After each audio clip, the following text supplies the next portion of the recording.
बिस्मिल्लाहिर्रहमानिर्रहीम। नवाज़ शरीफ के दोनों साहबजादे हसन नवाज़ और हुसैन नवाज़ ये आज तक कानून की ज़बान में ये भगोड़े थे, यानी प्रोक्लेम्ड ऑफेंडर थे। क्योंकि जब पनामा केस यहाँ चल रहा था तो अदालत के बार बार बुलाने के बावजूद ये अदालत में पेश नहीं हुए थे। मौक़िफ़ ये आया था कि जी वो तो फ़ॉरेन नेशनल हैं, उनका पाकिस्तान से कोई ताल्लुक़ नहीं है और ना ही पाकिस्तान से ताल्लुक़ है, बल्कि ना ही वो जो पनामा केस वाली जायदाद है उससे कोई ताल्लुक़ है। तो फिर भी चूँकि अदालत में चूँकि ये केस चल रहा था, इस वजह से अदालत ने इनको बुलाने के लिए जब नहीं आए तो इनको प्रोक्लेम्ड ऑफेंडर यानी इनको इश्तिहारी डिक्लेयर कर दिया था।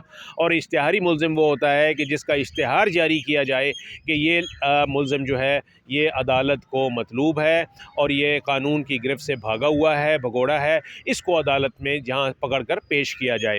तो आज उनका ये वाला स्टेटस जो था जी ये भी ख़त्म हो गया, क्योंकि इससे पहले जब ये केसेस सारे ख़त्म हुए, ये सारी रुदाद आज कैसे हुई और इसका जो ये एक ड्रॉप सीन है वो किस अंदाज़ में हुआ, जो कि एक्सपेक्टेड था, हमें नज़र आ रहा था। इसलिए कि ये 3 रेफरेंसेस जो थे एवान फील्ड रेफरेंस समेत, उसमें नवाज़ शरीफ को पहले एक्विट किया गया, उससे पहले मरीम नवाज़ जो थी और जो उनके ख़ावंद थे वो उससे पहले ही कैप्टन सफदर वो उससे पहले एक्विट हो चुके थे।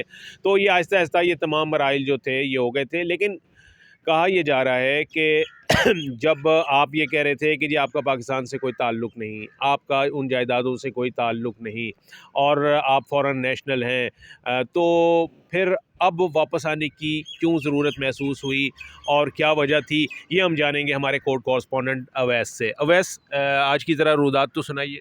बिल्कुल, बहुत शुक्रिया कामरान साहब। देखें, जैसे ही पानामा केस स्टार्ट हुआ 7 साल कबल अदालतों ने, जैसे आपने बताया कि हसन नवाज़ और हुसैन नवाज़ को बार बार तलब किया गया, वो नहीं आए तो उसको उनको इश्तिहारी करार दे दिया गया था। अब क्योंकि वो कहते हैं कि हालात बदलते हैं, अब क्योंकि अपनी हुकूमत है, हालात बदल चुके हैं, चीज़ें अपने कंट्रोल में हैं, तो बेहतर है कि अदालतों से अपने केसेस भी क्लियर करवा लिए जाएँ, क्योंकि हर वक्त हालात एक जैसे नहीं रहते।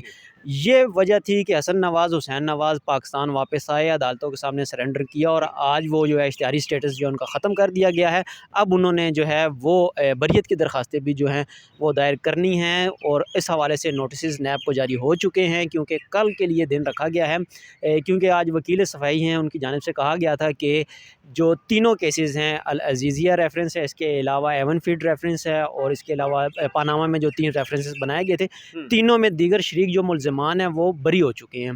तो हसन नवाज़, हुसैन नवाज़ का स्टेटस था, उनको आज क्लियर किया जाए, तो इसलिए आज वो अदालत पेश हुए हैं। अब क्योंकि अगर ये बरी हो जाते हैं तो एक सवाल जो उस वक्त उठा था, नवाज़ फैमिली की जानिब से जवाब आया था कि जो हसन हुसैन नवाज़ हैं उन पे पाकिस्तानी कानून जो है वो लागू नहीं होते, पाकिस्तानी अदालतों के फ़ैसले उन पर लागू नहीं होते। ये उस वक्त था। की स्टेटमेंट थी नवाज़ फैमिली की।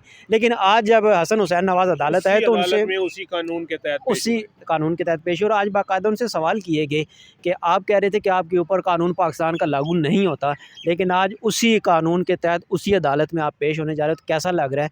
तो आगे से उन्होंने नाराज़गी का इज़हार भी किया, तो बरहमी का इज़हार किया और कहा कि जी मैंने ऐसी कोई बात नहीं की, मेरी तरफ से ऐसा कुछ नहीं कहा गया, मैं पाकिस्तानी शहरी हूँ, मुझ पर पाकिस्तान के कानून लागू होते हैं। ये खुद रोस्टम पर आए थे दोनों साहबजादगान, या उनके वकील जो थे वो बात कर रहे थे? उनके वकील ने बात की है, उनके वकील ने, लेकिन जैसे अदालत में गैर रस्मी गुफ्तगू हमसे की गई, उसके बाद फिर रास्ते में चलते हुए हमसे जो गुफ्तगू की गई हसन नवाज़ और हुसैन नवाज़ की जानिब से, उसमें ये उन्होंने कहा कि जी मैं पाकिस्तानी हूँ और मुझ पे पाकिस्तानी कानून जो है वो लागू होता है, मैं पाकिस्तान का शहरी हूँ। अच्छा, वैसे हमारा भी जी जी जी जी कि आज हुसैन नवाज ने ये भी कहा है कि वो पाकिस्तान के शहरी हैं, वो बरतानिया के शहरी नहीं हैं। इस बारे में बताइएगा, क्योंकि माजी में तो ये खुद शरीफ ख़ानदान कहता रहा है कि ये दोनों बरतानिया के शहरी हैं। जी बिल्कुल, इसी कॉन्टेक्स्ट में ये मैं कह रहा था कि इन्होंने कहा था कि उन पर पाकिस्तान के कानून लागू नहीं होते क्योंकि वो पाकिस्तानी शहरी नहीं हैं।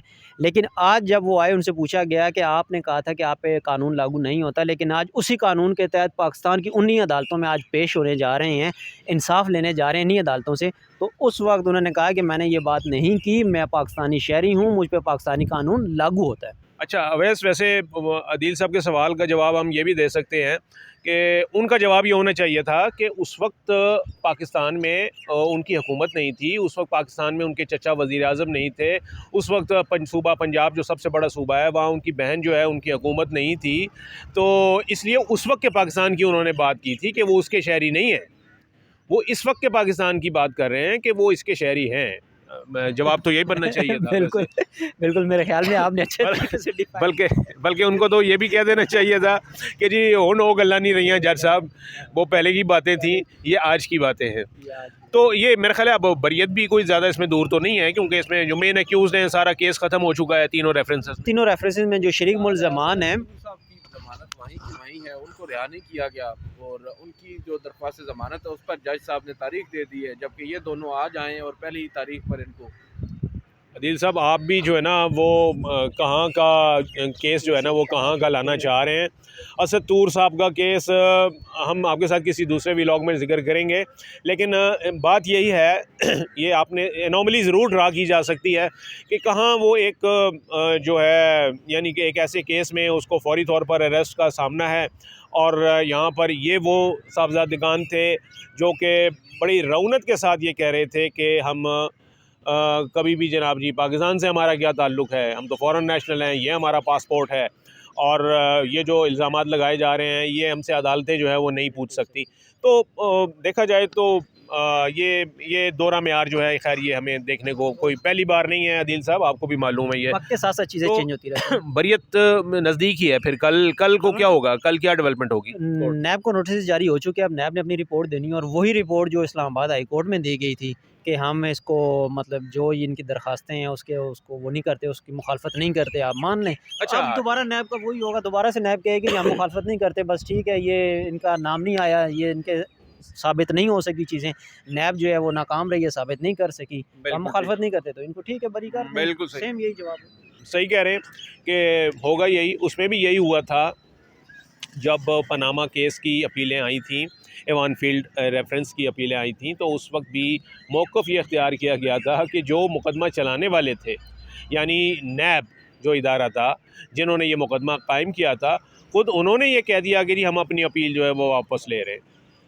यानी वो कहते हैं ना वो क्या करेगा काजी अगर इस तरह की सिचुएशन होगी, तो ऐसे में यही हुआ है कि काजी ने फिर यही कहा कि जी जब वो मुकदमा चलाने वाले जो हैं वो इस वक्त हो गए। अच्छा वैसे अवैस ये मुकदमा चलाने वाले भी अगर उनसे पूछा जाता कि जी पहले क्या था और अब क्या था, तो वो भी शायद यही बात कहते कि जी वो पहले के पाकिस्तान वाली बात थी, आज का पाकिस्तान जो है मुख्तलिफ है। नहीं, इसमें सर अगर ऐसी बात हो तो इसमें एक जो शख्स है वाजिद ज़िया, हाँ। क्योंकि उस टाइम भी नैब ने हर चीज़ का मलबा उठा के वाजिद ज़िया पर फेंका था, तो आज की नैब भी मलबा उठा के वाजिद ज़िया पर ही फेंकेगी कि उस वक्त वाजिद ज़िया जो था वो तफ्तीश कर रहा था, लेकिन वो साबित नहीं कर सका, क्योंकि उसके ऊपर एक जज थे, सुप्रीम कोर्ट के एक जज थे जो कि सारे मामला जो निगरानी कर रहे देख रहे थे।